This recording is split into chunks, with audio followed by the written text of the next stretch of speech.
perspektif tentang sensitivitas dalam generasi muda. Ada pendapat yang menyatakan bahwa generasi muda saat ini lembek dan terlalu sensitif. Namun menurut saya, itu tergantung pada individu, bukan generasinya. Banyak juga pria dari generasi milenial dan boomers yang lemah mentalnya. Semua orang pasti pernah merasa sedih, marah, atau tersinggung. Itu adalah bagian dari kehidupan manusia. Namun, masalah muncul ketika kita membiarkan emosi ini menguasai kita dan menghalangi produktivitas kita. Misalnya, kita jadi tidak bisa bekerja karena ditegur bos, atau kita menjadi tidak produktif hanya karena tersinggung oleh komentar tetangga. Saat kita membiarkan emosi negatif ini mengambil alih, kita sendiri yang rugi. Kenyataannya, dunia ini tidak peduli dengan perasaan kita. Yang penting bagi dunia adalah apakah kita bisa performa atau tidak.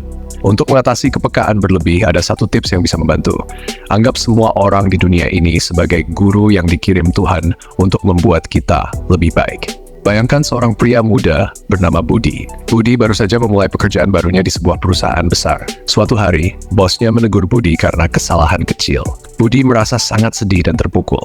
Selama beberapa hari, dia tidak bisa bekerja dengan baik karena perasaan tersebut terus menghantuinya. Namun suatu malam, Budi duduk merenung dan mengingat sebuah nasihat bijak. Anggap semua orang di dunia ini sebagai guru yang dikirim Tuhan untuk membuat kita lebih baik. Budi mulai melihat teguran bosnya dari sudut pandang yang berbeda. Dia menyadari bahwa teguran itu sebenarnya adalah kesempatan untuk belajar dan memperbaiki diri. Keesokan harinya, Budi kembali ke kantor dengan semangat baru. Ketika dia menunjukkan presentasinya, beberapa rekan kerjanya memberikan pujian. Budi merasa senang dan termotivasi.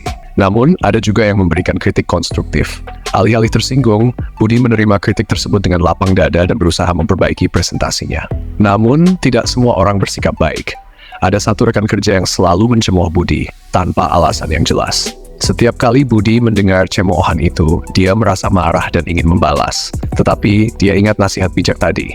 Dia mulai melihat hinaan itu sebagai ujian untuk membuatnya lebih kuat. Di waktu luangnya, Budi suka berolahraga di gym. Suatu hari, saat sedang berolahraga, seorang pelatih memberikan apresiasi atas usaha Budi. Ini membuatnya semakin bersemangat. Lalu, ada juga yang mengoreksi gerakannya. Budi menerima saran tersebut dan memperbaiki tekniknya. Namun, ada juga orang yang hanya datang untuk menghina dan mengolok-olok. Budi awalnya merasa tersinggung, tapi dia kemudian melihat mereka sebagai ujian untuk menguji kekuatannya dalam menghadapi hinaan. Dia tetap tenang dan fokus pada latihan. Setiap kali Budi merasa tersinggung, down, atau marah berlebihan, dia selalu mengingat mantra ini. Semua orang di dunia ini dikirim Tuhan untuk mengajari kita menjadi lebih baik. Mantra ini membantu Budi untuk tetap tenang dan fokus pada tujuannya tanpa terganggu oleh emosi negatif. Salam semangat bro, tetap semangat dan terus berkarya.